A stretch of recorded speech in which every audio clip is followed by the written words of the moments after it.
poll at the beginning of today, which is, what is your biggest marketing sales challenge currently? And the biggest one by far, 48%, was hiring the right people for sales and marketing. And maybe the second biggest was, we don't generate enough qualified leads. So hopefully we will address these things right now. And this is in fact our next session. So I'll hand it over to you, Ilan, for the introduction. Ilan. Yeah, sure. Thank you, Rod. It's an interesting story how I got to know Shimon. It's from charity work, trying to do good and not be greedy all the time. So raising funds for great causes.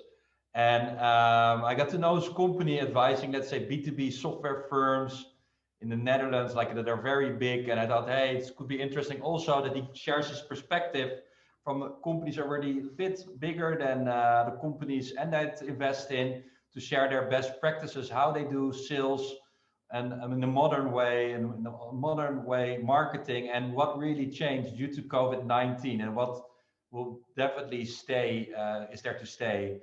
So without further ado, I would like to give the word and screen to Shimon Ben Ayun.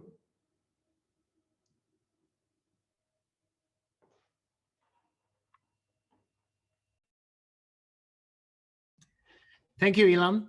I hope everyone can see my screen and hear me well. Yes, we can.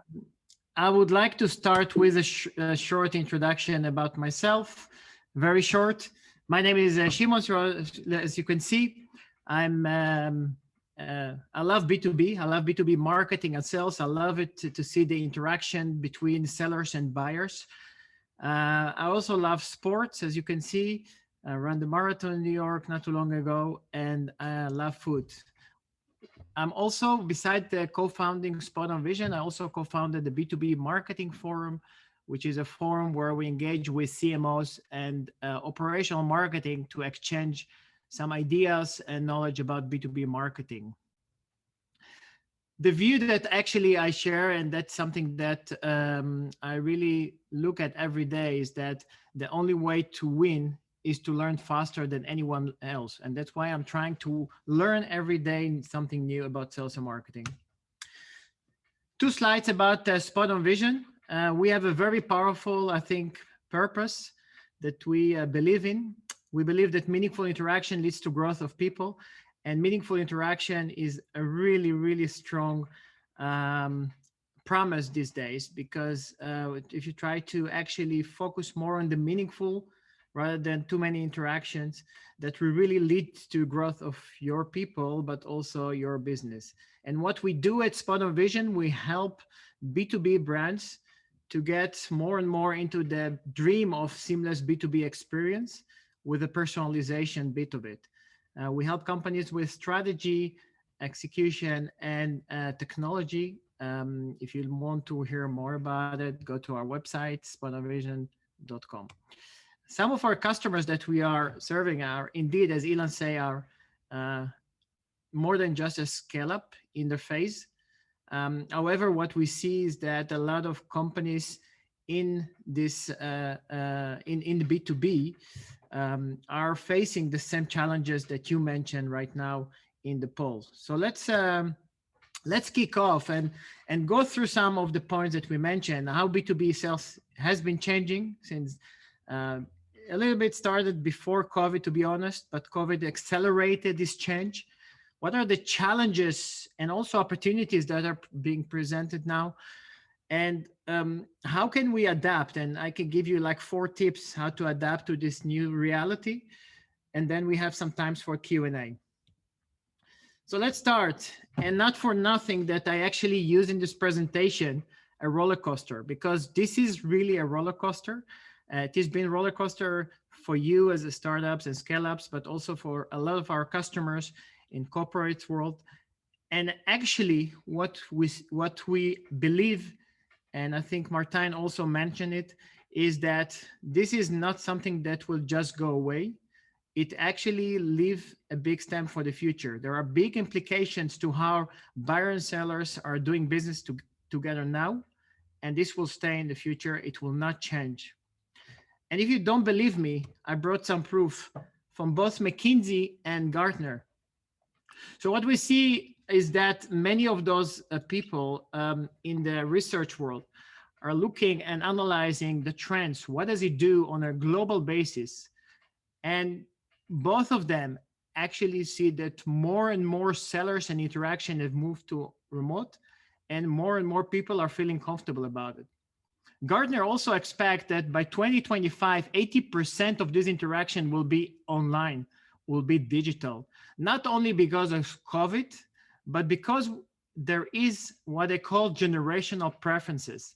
There is generational preferences that compounding this trend, because there are millennials who are the first digital natives that are becoming more and more decision makers in B2B companies. And they're very skeptical about the role of sales, the role of sales reps. And they're very much focused on finding the information they need online.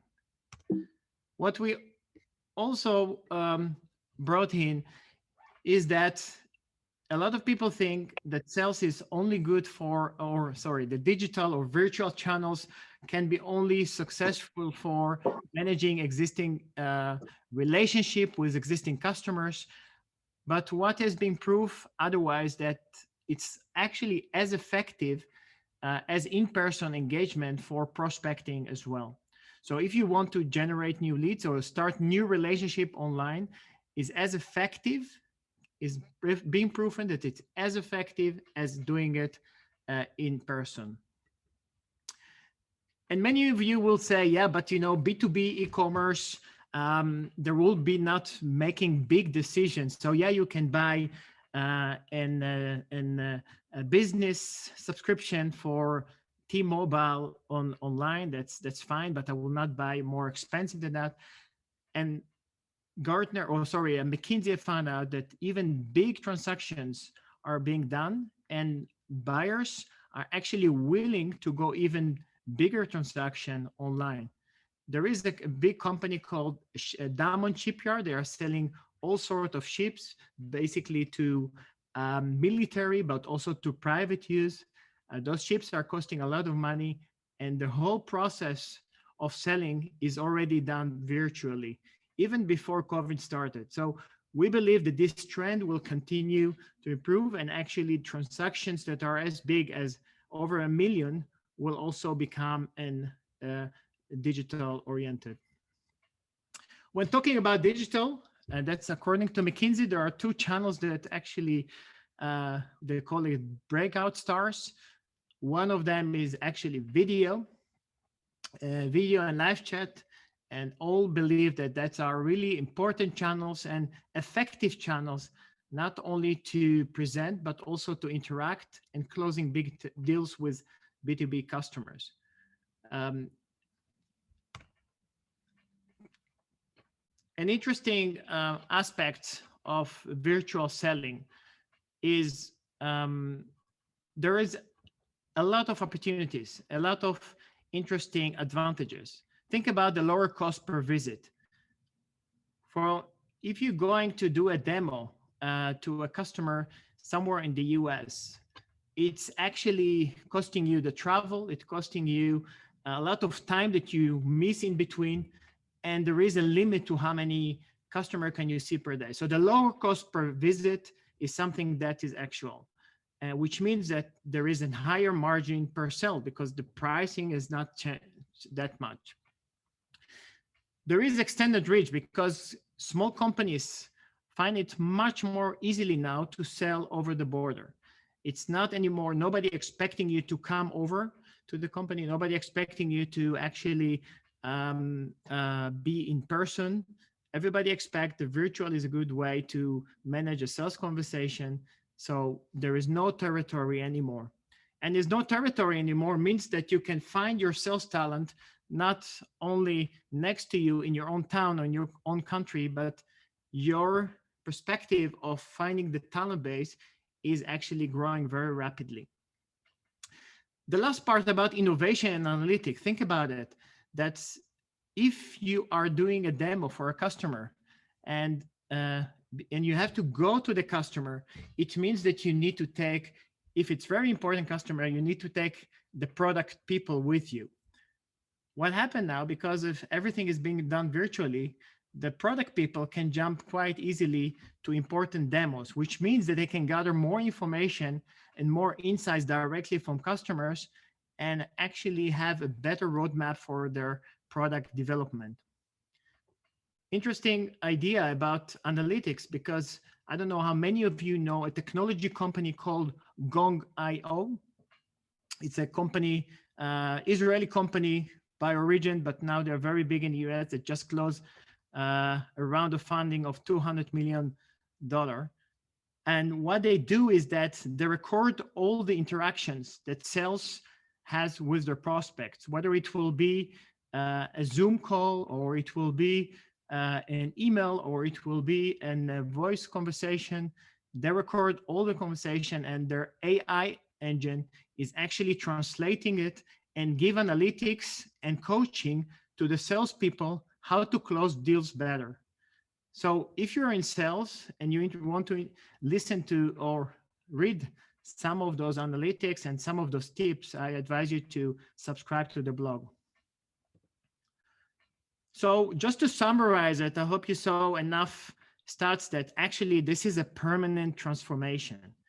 And what's beautiful about it is that a lot of organizations that were quite fanatic and obsessed with their own product, with their own organization, are now obliged to go outside, look outside of the box, and be really buyer-centric and translate their interaction into digital first engagement with their customers, because they have no other options anymore.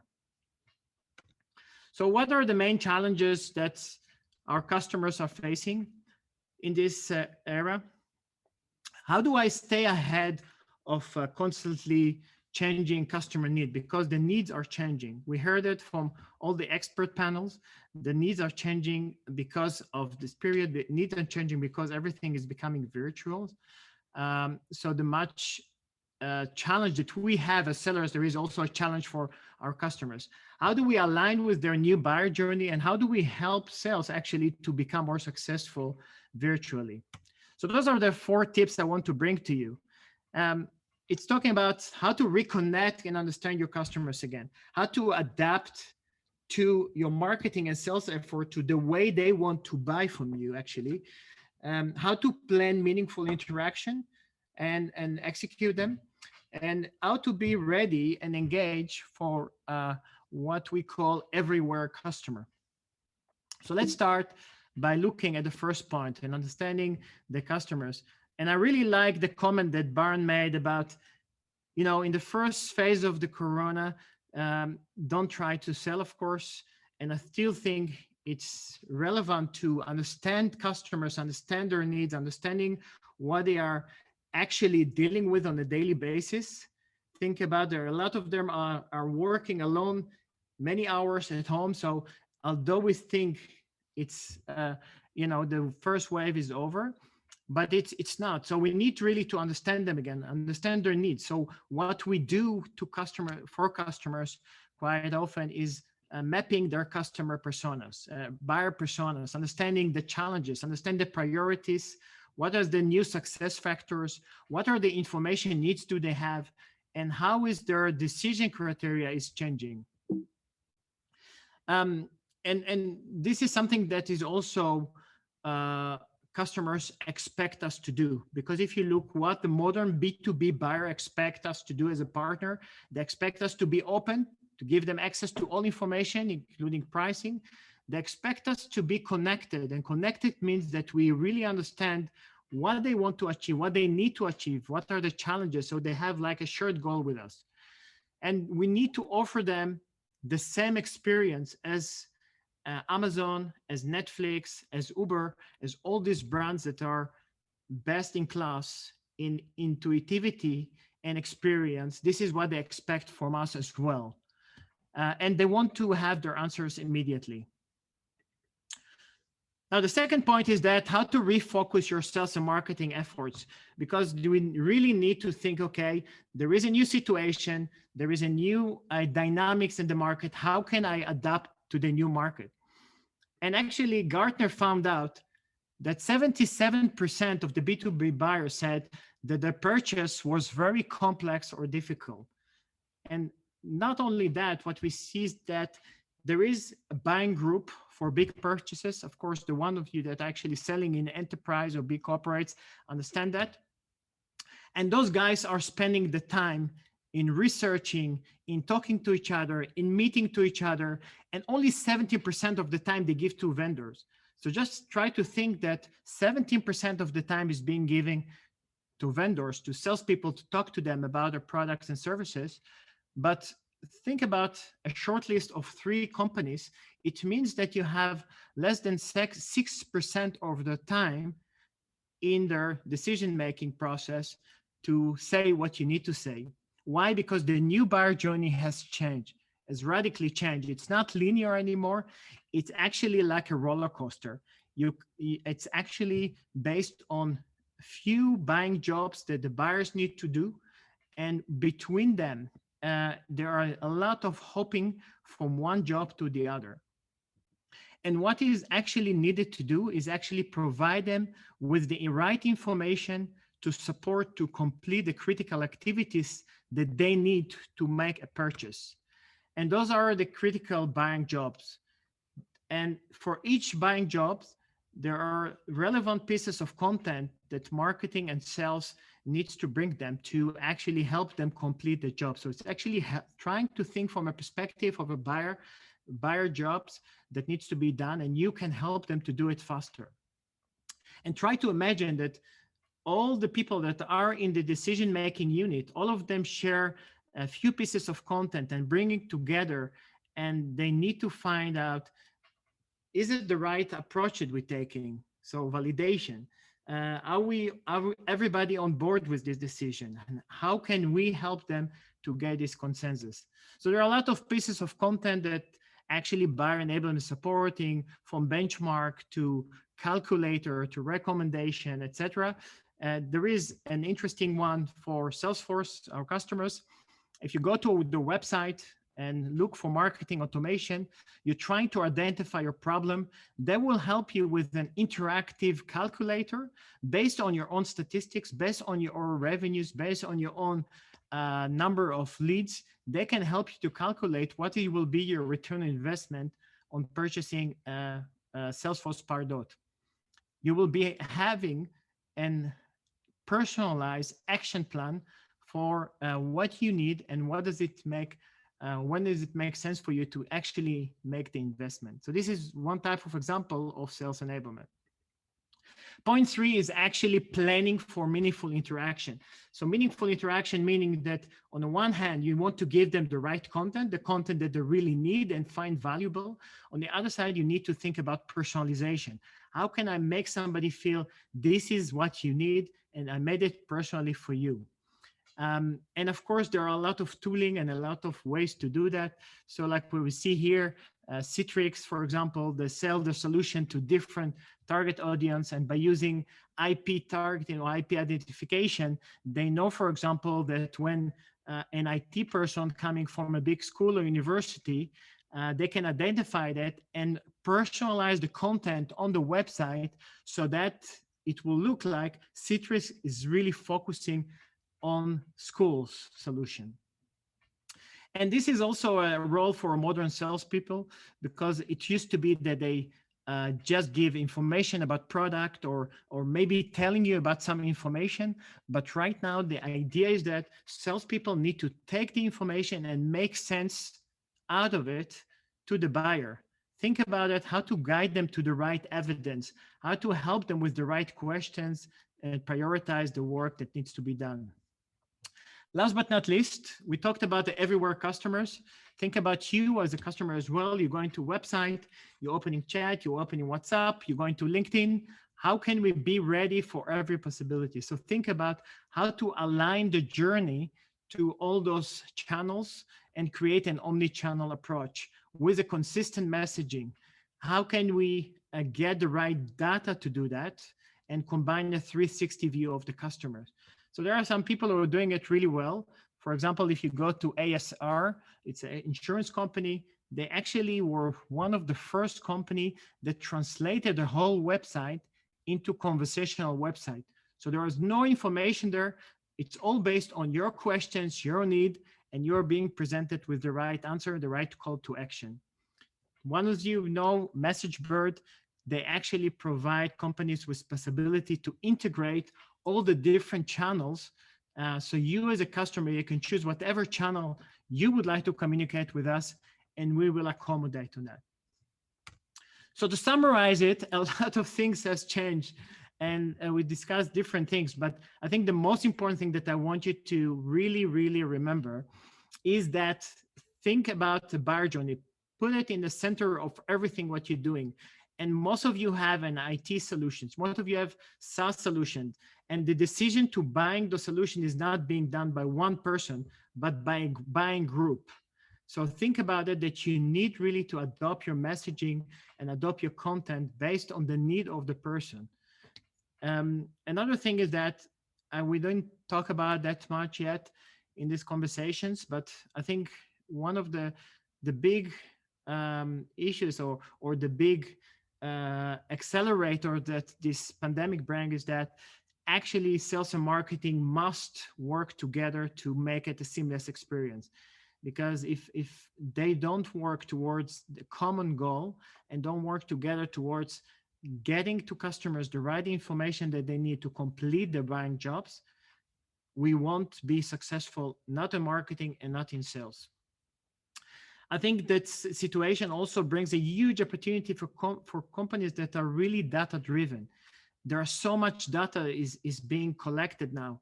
Think about it, all the interactions of marketing, of sales are all online. There, you can collect all this data. You can start, there are a lot of nice, interesting tooling to do like a buyer journey analytics and actually optimize the way you do business, the way you do marketing and sales. So that's a big opportunity. And of course, even in creating content, which is in most companies, more than 50% of the budget is going to creating content, please make sure that you're creating the content that your buyer really needs. And this will not be a content that is ad hoc. You really need to think about a strategy, how to get the insights to find out what our customers really need and how can we help him or her to buy. Saying that, I thank you for the attention, and hopefully I didn't turn too many 360 degrees through the roller coaster here.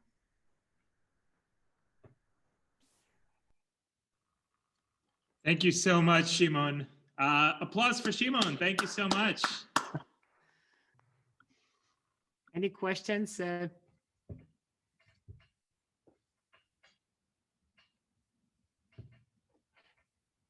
We will also have more opportunity to ask questions a bit later. Elon, I don't know if you'd like to introduce our next guest. I see one question by Jeroen Volk. There it is. Yeah.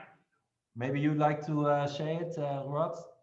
Yes, so Jeroen writes, oh, go ahead, Jeroen. Ask your question. Yeah, well, great talk. Thanks a lot. I really enjoyed it. It was really valuable.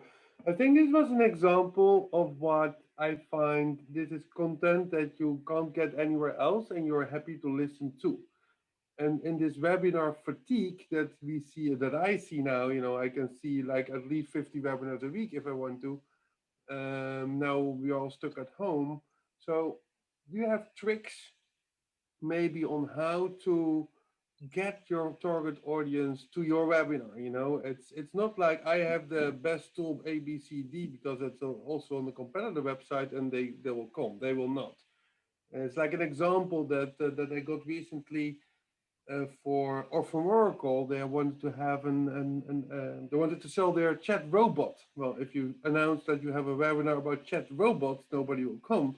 But they announced that, well, do you want to know why KLM is much more successful than other airlines in their customer interaction? And then, of course, at the end, it was because of this beautiful robot.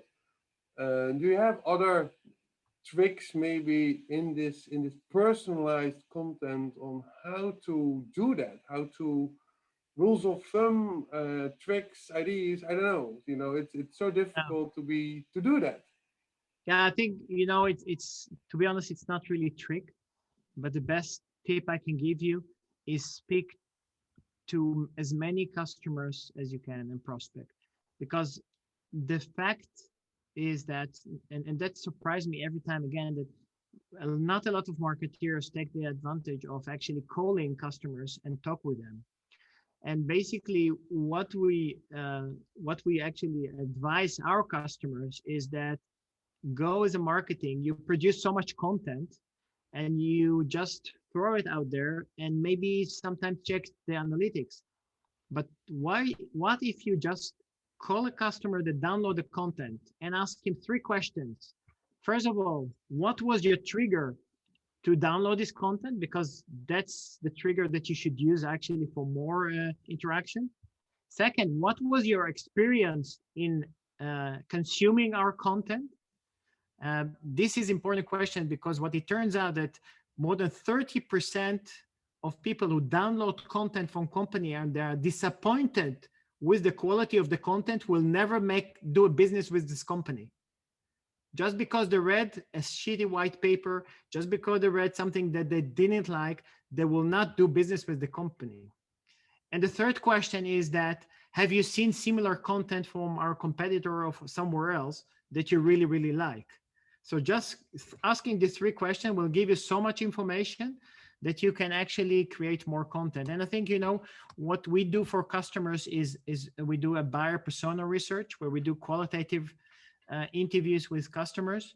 And in this conversation, we're trying to find out what are the challenges, what are the priorities that you have in your work, what are your success factors. By doing that, you get so much interesting information that you really can actually figure out and work with your marketing on questions and answers. This is actually also how Google works. If you look at Google, how it works is that if you want to have good credential in Google's, try to have a lot of content that answers specific questions. And because what you see is that this is also our behavior nowadays on Google. We don't type 1 keyword or 2 keywords. We type in the whole question and we expect to have an answer.